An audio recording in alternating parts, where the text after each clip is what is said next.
¿Recuerdas el relato del Antiguo Testamento sobre el retorno del Arca del Pacto a Israel? La llevaban en una carreta tirada por bueyes y cuando los bueyes tropezaron... Por instinto y de forma involuntaria, Usa extendió su mano para sostener el arca y asegurarse de que este trono de Dios no cayera en el barro. ¿Qué sucedió? Los cielos se abrieron y una voz diciendo: «¡Gracias, Usa!». No, tan pronto como Usa tocó el arca santa de Dios, Dios le produjo la muerte.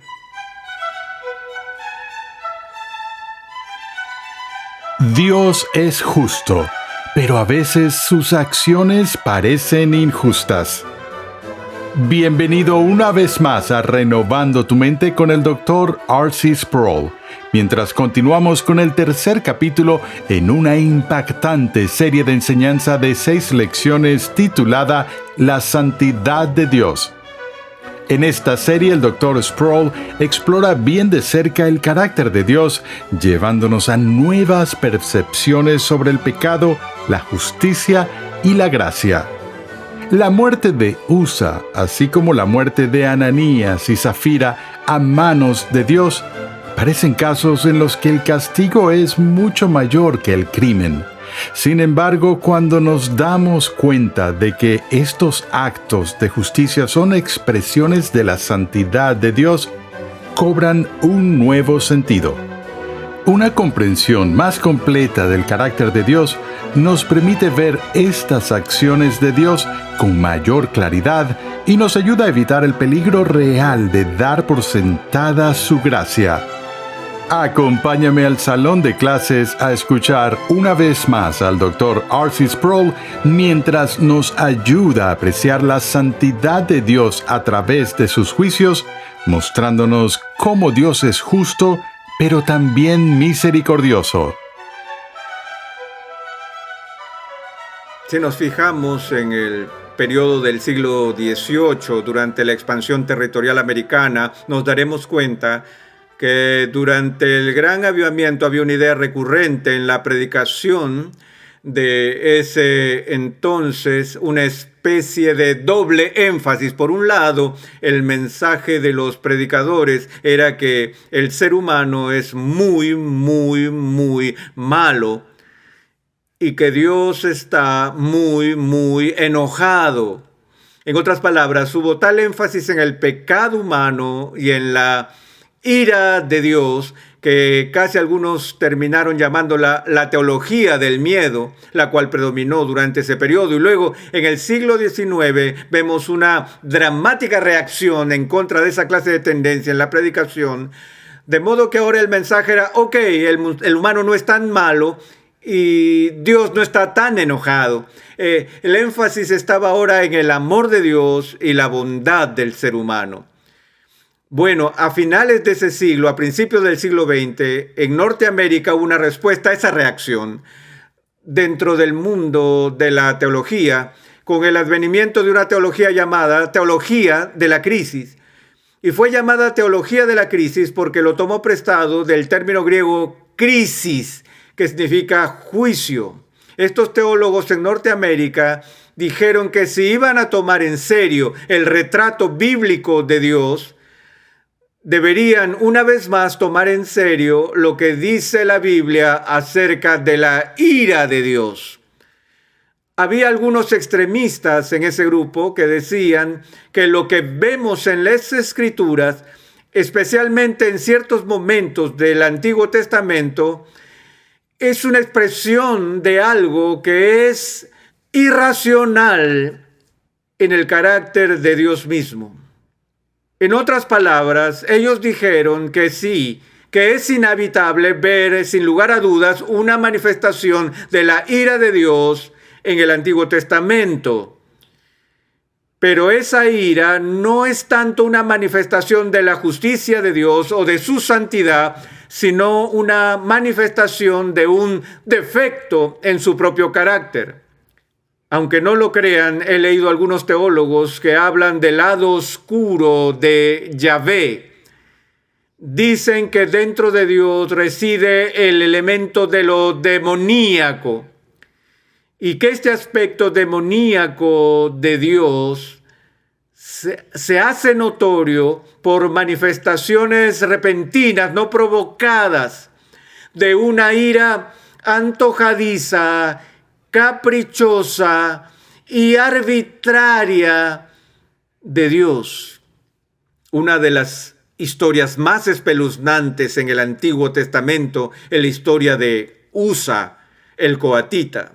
Recuerden que el arca de pacto era el trono de Dios, era el artículo más sagrado en el lugar santísimo y había caído en manos de los filisteos y luego a través de una serie de increíbles incidentes había sido devuelta al pueblo judío y guardada en custodia por un tiempo hasta que llegó el momento adecuado para que el arca del pacto fuera devuelta a su lugar en el santuario. Y David ordenó una celebración y pidió que el arca del pacto sea transferida a la ciudad.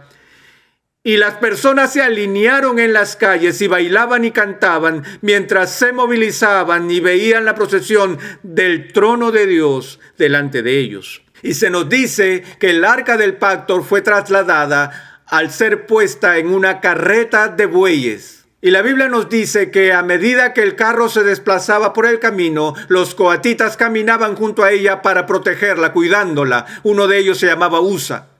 Y en medio de la procesión, de repente, uno de los bueyes tropezó. Y el carro comenzó a tambalearse y a inclinarse. Y parecía como si este artefacto santo de Israel estaba por deslizarse de la carreta de bueyes y caer al barro y ser profanado. Por instinto y de forma involuntaria, Usa extendió su mano para sostener el arca y asegurarse de que este trono de Dios no cayera en el barro. ¿Qué sucedió? Los cielos se abrieron y una voz diciendo: ¡Gracias, Usa! No, tan pronto como Usa tocó el arca santa de Dios, Dios le produjo la muerte. Recuerdo haber leído la malla curricular de la escuela dominical en una de las iglesias en donde trabajé. El documento venía de la oficina principal y vi textos como este que decían: ahora entendemos que este tipo de historias que leemos en el Antiguo Testamento, como la de Usa y Nadab, como la de Dios destruyendo el mundo con un diluvio, hombres, mujeres y niños, de Dios ordenando la expulsión de una persona o diciéndole al pueblo judío que fuera a Canaán y eliminaran a todos sus habitantes, hombres, mujeres y niños, esto no puede ser una verdadera manifestación del verdadero carácter de Dios. Debemos entender esas historias del Antiguo Testamento simplemente como que personas judías antiguas, precientíficas, primitivas, seminómadas, interpretaron lo que vieron a la luz de su propia teología peculiar. Probablemente lo que pasó fue que Usa tuvo un ataque al corazón y murió, y el escritor judío atribuyó la causa de su muerte a una expresión despiadada de la ira cruel de Dios. En otras palabras, era impensable para los autores de ese currículo que Dios mismo realmente pudiera tener algo que ver con la muerte de Usa. Sin embargo, si vemos con atención el Antiguo Testamento y la historia de los coatitas, creo que la respuesta se hace evidente. Recuerdan que en el Antiguo Testamento a las 12 tribus de Israel se les asignaron ciertas tareas y asignaciones que la tribu de Leví fue apartada para Dios como la familia que sería responsable del sacerdocio y de los asuntos del templo, de la educación y de otras cosas. Y Leví era de esa tribu. Dentro de la familia de Leví había otras familias importantes y a cada familia se le asignó una tarea especial. Ahora, Coat fue uno de los hijos de Leví y la familia de Coat fue separada por Dios para una tarea específica. Su trabajo, toda su razón de ser, la vocación de sus vidas era cuidar de las cosas sagradas. Y fueron entrenados y disciplinados desde la niñez con todas las descripciones y detalles meticulosos de la ley de Dios acerca de cómo estos objetos sagrados y los recipientes debían ser custodiados.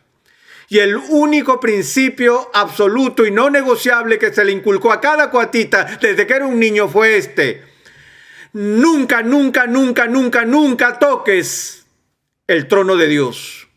Y Dios dijo: si lo tocas, morirás. En primer lugar, nos preguntamos por qué transportaron el arca en una carreta de bueyes. Tenía que ser transportada a pie. Había hoyos en el borde del arca a los que se insertaban varas para asegurarse de que ninguna mano humana tocara ese trono. Pero en vez de eso tenían prisa y la pusieron en la carreta de bueyes. Y así se fueron. Y Usa hizo lo impensable. Él tocó el trono de Dios. Pero nosotros decimos: espera un minuto. ¿Por qué lo hizo? Su motivo era puro. Estaba tratando de preservar el trono de Dios de caer en el barro. El presuntuoso pecado de Usa fue este, señoras y señores. Él supuso que sus manos estaban menos contaminadas que la tierra. No había nada en la tierra que profanara el trono de Dios. La tierra estaba allí en el suelo haciendo lo que Dios la había llamado a hacer. Ser tierra, convertirse en polvo cuando se secara y volverse barro al mezclarse con agua. Ella obedece las leyes de Dios día tras día, haciendo exactamente lo que se supone que el polvo debe hacer. No hay nada profano allí. Fue la mano del hombre de la que Dios dijo: no la quiero sobre este trono. En una palabra, Usa violó la ley de Dios y Dios lo mató. Pero aún así, ¿no parece esto una manifestación de un castigo cruel e inusitado?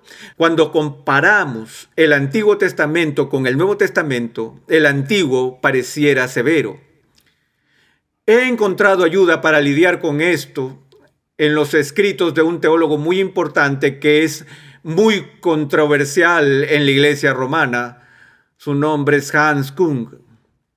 En una de sus primeras y más importantes obras, escrita en alemán bajo el título que lo traducimos en español bajo Justificación, allí el Dr. Kung habla de esta misma pregunta, de la aparente injusticia de la ira de Dios que encontramos en la Biblia, en especial en el Antiguo Testamento.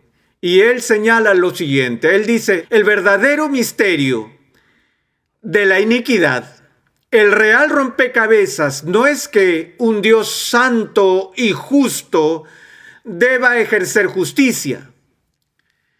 ¿Qué hay de misterio en un creador santo que por su propia voluntad castigue a las criaturas desobedientes? Y dice: el verdadero misterio es por qué Dios, de generación en generación en generación, tolera criaturas rebeldes que cometen traición cósmica en contra de su autoridad. ¿Lo has pensado así?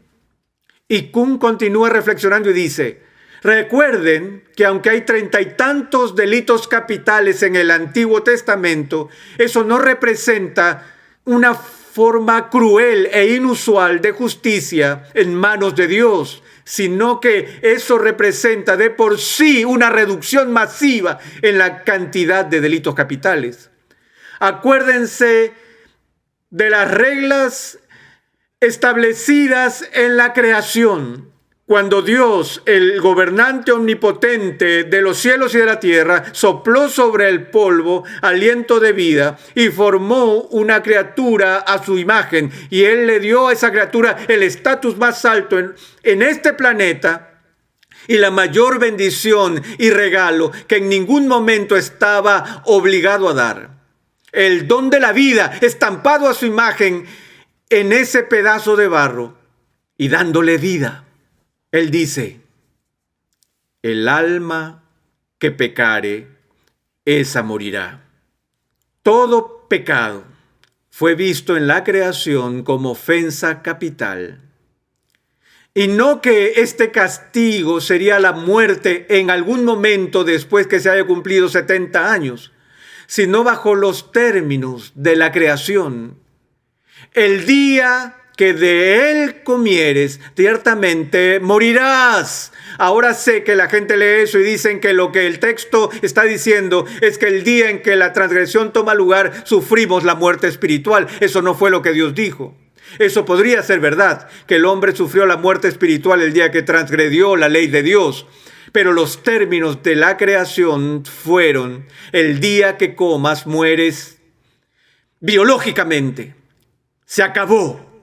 Ahora, ¿hay alguien que pueda condenar a un creador santo, perfectamente justo, que por pura misericordia crea una criatura y le da todas esas bendiciones? ¿Hay algo malo en que Dios extinga a una criatura que tiene la audacia de desafiar la autoridad de Dios para gobernar su creación?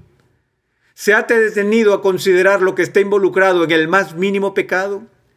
Aún con un pecadillo, amados, decimos que mi voluntad tiene un derecho más alto que los de Dios. Me aterra que en nuestra cultura la gente practique cosas como el aborto y diga que tiene el derecho moral para hacerlo. Si sé algo acerca de Dios, es que Dios nunca ha dado a nadie el derecho moral de hacer algo como eso. Y me estremezco al pensar en lo que pasará cuando una persona se presente ante Dios y diga: yo tenía el derecho de hacer eso. ¿Quién tiene ese derecho? Pero incluso un pecadito, sin contar algo abominable como el aborto, en el más mínimo pecado, al que llamamos pecadillo, en ese pecado ya desafío la autoridad de Dios, insulto su majestad, reto la justicia de Dios. Pero estamos tan acostumbrados a hacer eso y a justificar con cuidado nuestra desobediencia que nos ponemos tercos en nuestros corazones. Nuestras conciencias se han endurecido y creemos que no es nada serio desobedecer al Rey del universo. Yo lo llamo la traición cósmica. Pero Dios lo que hizo fue esto, como lo dice el Dr. Kuhn, que en lugar de destruir la humanidad en el momento de este acto de sublevación y rebelión a la autoridad de Dios, Él se adelantó y extendió su misericordia. En lugar de la justicia, Él derramó su gracia. Y la historia del Antiguo Testamento, amados, es la historia de repetidos episodios de las manifestaciones de la paciencia llena de gracia de Dios y de un perdón misericordioso hacia un pueblo que desobedecía día tras día. Y Kuhn medita y dice: es verdad, no conozco los designios de Dios, no puedo leer la mente de la edad, pero él dijo: me pregunto si la razón por la que encontramos periódicamente en la Biblia estos ejercicios raudos y repentinos de la justicia, quizás sea que Dios ve necesario el interrumpir su patrón normal de clemencia, paciencia, gracia y misericordia para recordarnos de su justicia. Él mismo dice que su paciente misericordia está diseñada para darnos tiempo para arrepentirnos. Pero en vez de eso nos aprovechamos y pensamos que a Dios si no le importa si pecamos, o aunque si importase, no hay nada que pueda hacer al respecto. Vi una vez a un joven desafiar a Dios gritando a los cielos: si estás allí, mátame con un rayo, desafiando así al Todopoderoso. Yo no quise mirar, pero vi su cadáver al día siguiente. Nunca lo olvidaré. Pero, señoras y señores, estamos tan acostumbrados a los patrones normales de gracia y misericordia de Dios, que no solo comenzamos a darlos por sentado, los asumimos y empezamos a exigirlos, y si no lo conseguimos, enfurecemos. Hace poco hablé en el Seminario Teológico de Dallas, compartí de un pasaje en el Nuevo Testamento donde Jesús habló de este mismo tema y utilizó mi ilustración favorita. Cuando yo era un joven profesor universitario, mi tarea era enseñar a 250 nuevos estudiantes introducción al Antiguo Testamento.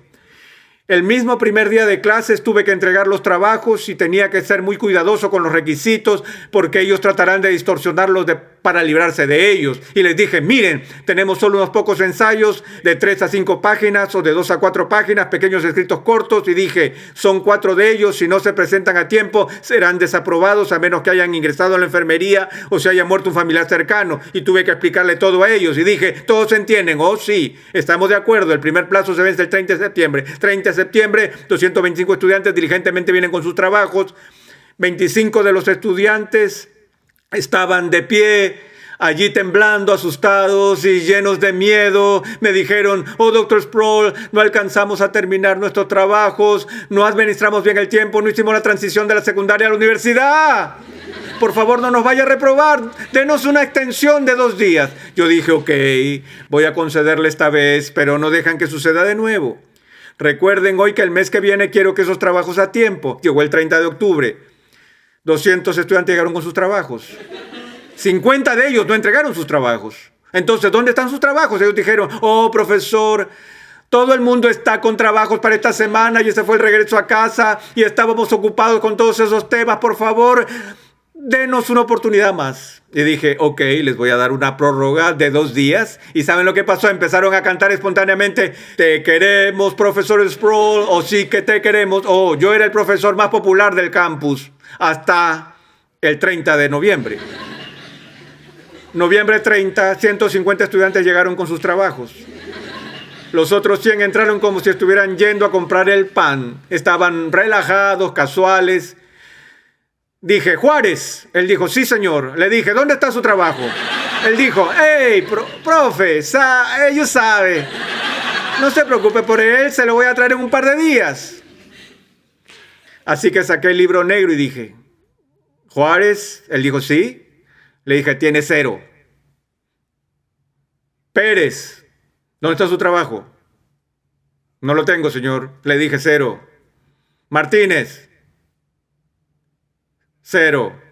En ese momento alguien en el fondo de la sala gritó y ustedes pueden adivinar lo que gritaba. ¿Qué? Eso no es justo. Jiménez, ¿dijo usted eso? Él dijo, sí. Le dije, ¿ha dicho usted que no es justo? Y él dijo, correcto. Le dije, ¿recuerdo mal o usted no entregó la vez pasada su ensayo a tiempo? Él dijo, es correcto. Le dije, bueno, si quiere justicia, va a tener justicia. Yo escribí 0 para ambos. Y dije, ¿alguien más? ¿Alguien más quiere justicia? Señores, señores, tenemos que entender la diferencia entre justicia y misericordia. Al momento que piensan que Dios le debe misericordia, una alarma debe sonar en sus cerebros que les advierta que ya no piensan más en misericordia. Porque por definición, la misericordia es voluntaria. Dios nunca está obligado a ser propicio a una criatura rebelde. Él no le debe misericordia. Como Él ha dicho, yo tendré misericordia de quien yo tenga misericordia. Y voy a cerrar con esto. Un Dios santo es justo y misericordioso, nunca injusto. No hay momento en ninguna página de las Escrituras donde alguna vez se castigue a una persona inocente. Dios simplemente no sabe cómo ser injusto. Le doy gracias cada noche porque Él sabe cómo ser no justo. Porque la misericordia es no justicia, pero no es injusticia.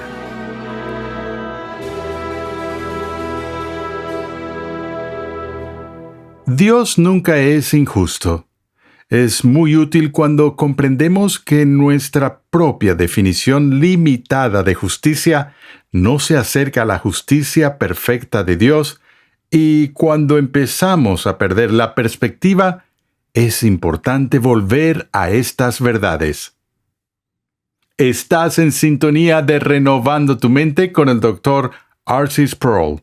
Nos alegra que te hayas unido a nosotros. Te invitamos a visitar nuestra página web renovandotumente.org, donde podrás solicitar gratuitamente la guía de estudio de esta serie.